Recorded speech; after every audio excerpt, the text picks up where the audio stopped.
36 poses d'un miracle ordinaire.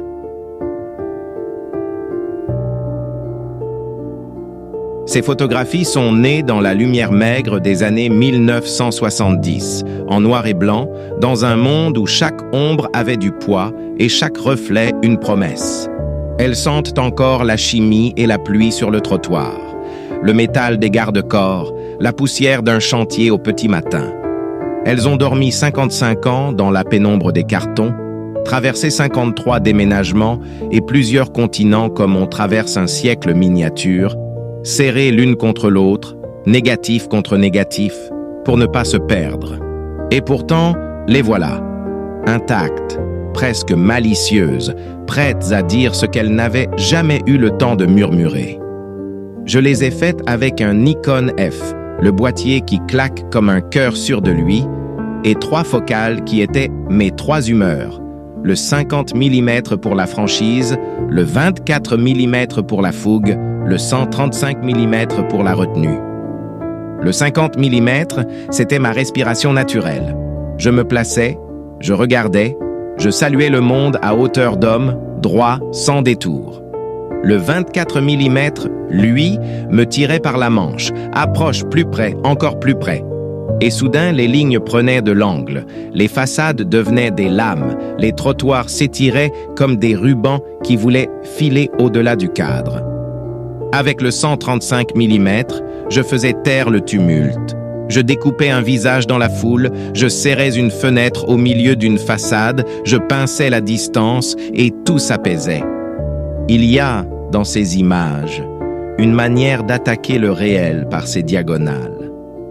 J'aimais me mettre de biais, comme on chuchote à l'oreille d'un bâtiment pour mieux l'entendre. Une rambarde qui fend le cadre en oblique, un escalier qui grimpe en zigzag, une passerelle suspendue qui coupe le ciel en deux, ce sont des gestes, des respirations, des notes tenues dans l'air froid. Au coin d'une rue, une femme passe, manteau serré, profil franc. Au fond, des tramées de fenêtres, identiques et pourtant jamais exactement les mêmes selon la lumière. La ville n'est pas un décor, c'est une machine à rythme. Chaque angle aigu est une percussion, chaque reflet, une syncope. Mon laboratoire tenait dans une salle de bain, cuves étanches, thermomètre têtu, chronomètre que je regardais plus qu'il ne me regardait. Je développais au silence, seulement troublé par le clapotis. Le révélateur réveillait l'ombre. Le bain d'arrêt lui coupait le souffle. Le fixateur, enfin, scellait l'apparition. Et puis l'eau, longue, longue, pour laver jusqu'au dernier secret de l'émulsion. J'ai tiré certaines de ces images sur des papiers qui ne se font plus sous une lumière inoffensive, rouge et un peu mélancolique. Le moment où l'image sort, presque timide, du blanc, c'est un lever de jour en miniature, un miracle qu'on croit comprendre mais qui dépasse toujours la technique. 50 à 5 ans. C'est le temps qu'il faut parfois pour qu'une photographie prenne la parole. Il y a des négatifs ici que je n'avais jamais vraiment regardés, des visages croisés à la hâte, des lignes de fuite compressées par la foule, un rayon de soleil qui accroche une corniche comme une main qui se pose. Le scanner, aujourd'hui, a des yeux patients. Il repère des détails que je n'avais qu'entraperçus sur mes planches contact. La craquelure d'une peinture, les cernes d'un ouvrier, le reflet d'un nuage dans une vitre fatiguée. Ce n'est pas une trahison, c'est un prolongement. La gélatine a gardé la mémoire, le numérique lui offre une voix claire. Regardez, un immeuble s'élève comme un accord majeur. Au 24 mm, sa base est large, sûre, massive. Plus haut, les lignes convergent, se serrent, et le ciel, pris dans la géométrie, semble accepter la négociation. Un homme passe, tout petit à l'angle inférieur, une silhouette éphémère que la perspective transforme en ponctuation. C'est une phrase complète. Sujet, verbe, complément. La lumière de fin d'après-midi met du plomb dans les ombres et du sucre sur les arêtes. Tout est à sa place et pourtant prêt à s'enfuir. Ici, le 50 mm a simplement dit « Bonjour ». Un Porsche, une bicyclette adossée, une porte entr'ouverte, l'équilibre tient dans une distance exacte, dans le respect du pas. On pourrait tendre la main et toucher le cadre de la porte. On n'ose pas. La photographie réussit parfois son tour de magie le plus simple. Laisser les choses être ce qu'elles sont, mais plus densément. Là, un 135 mm a pris l'après-midi à rebours.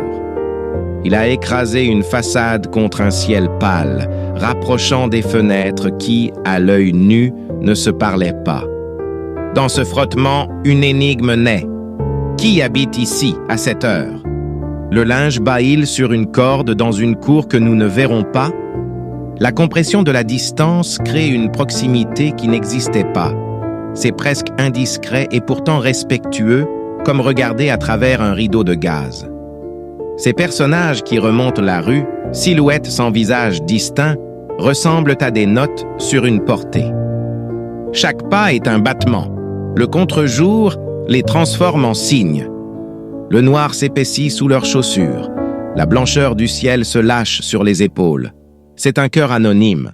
On entendrait presque le froissement des manteaux, le cliquetis d'une clé contre une boucle de ceinture, le tintement de la vitre d'un café frappé par une cuillère. Photographier, c'était apprendre la patience. Mon Nikon F ronronnait à la main comme un outil qui vous fait confiance. Je connaissais son miroir, sa petite secousse au déclenchement, cette façon qu'il avait de vous dire « ça y est ».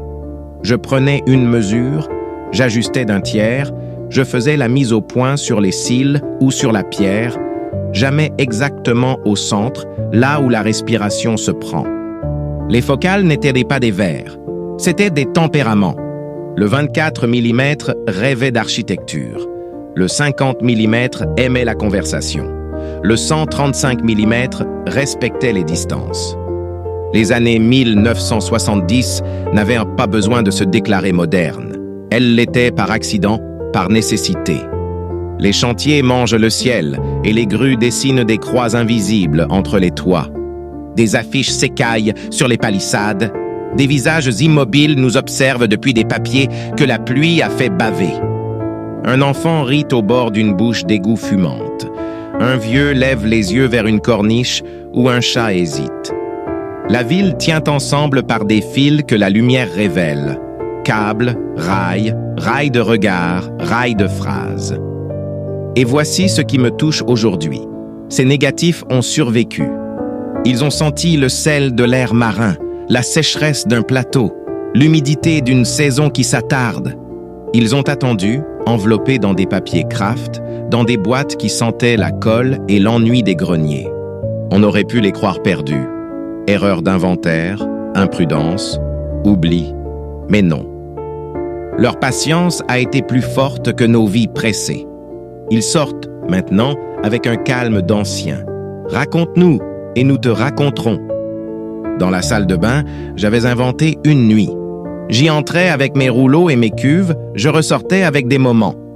Les doigts sentaient le fixateur, l'eau tiède rougissait la peau, le métal des pinces tapait doucement contre le bord du bac quand je les reposais. Je notais des temps dans un carnet, des dilutions dans les marges, des humeurs dans les blancs.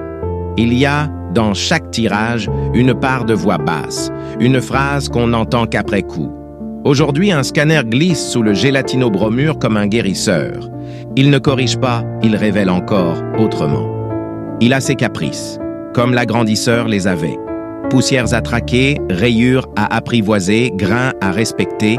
Le grain justement, ces îlots qui refusent la netteté absolue, ces archipels de hasard qui donnent au gris sa chair. On peut polir un peu, mais il faut laisser au temps ses aspérités. C'est là que la mémoire accroche. Regardez encore, une façade de briques répétitive, presque hypnotique. Au 24 mm, le trottoir se cabre et pousse la perspective comme une proue. Au bout, une silhouette contre un ciel blanc signe la scène. Ce n'est pas un monument, c'est un aveu. Le banal n'existe pas si on apprend à le regarder. L'ordinaire n'est pas un manque, c'est une réserve. Et là, un visage à mi-lumière, pris au 135 mm. Le regard ne demande rien, il donne simplement la durée d'une seconde. Le fond est écrasé, les plans se rapprochent, le monde devient une chambre claire. Il y a, sur la peau, un éclat de jour qui revient d'une fenêtre voisine. On pourrait dessiner la trajectoire du rayon sur la joue. C'est peu. Et c'est tout. Quand je feuillette ces images, j'entends les rues qui n'existent plus, les cafés qui ont changé d'enseigne, les pas qui se sont tus. Mais je n'éprouve pas de nostalgie inquiète. C'est une nostalgie active, non pas regrettée, mais reliée. Relier ce que j'étais à ce que je vois. Relier la main qui déclenchait à l'œil qui redécouvre. Relier l'argent des selles à la lumière des écrans. Ces photographies n'ont pas besoin d'être expliquées. Elles demandent seulement qu'on leur prête du temps, cette monnaie rare qu'elles ont su mettre de côté pendant des décennies. Si vous y restez, elles feront leur part. Une ligne de fuite viendra se poser sur votre épaule. Un visage anonyme vous adressera un salut discret. Un morceau de trottoir vous racontera sa géographie. Il m'arrive de penser que l'appareil n'était qu'un prétexte pour apprendre à regarder. Le Nikon F m'a donné une discipline, oui, mais surtout un tempo. Le 50 mm m'a appris la distance juste. Le 24 mm, l'audace. Le 135 mm, la délicatesse. Le noir et blanc, lui, m'a appris la grammaire.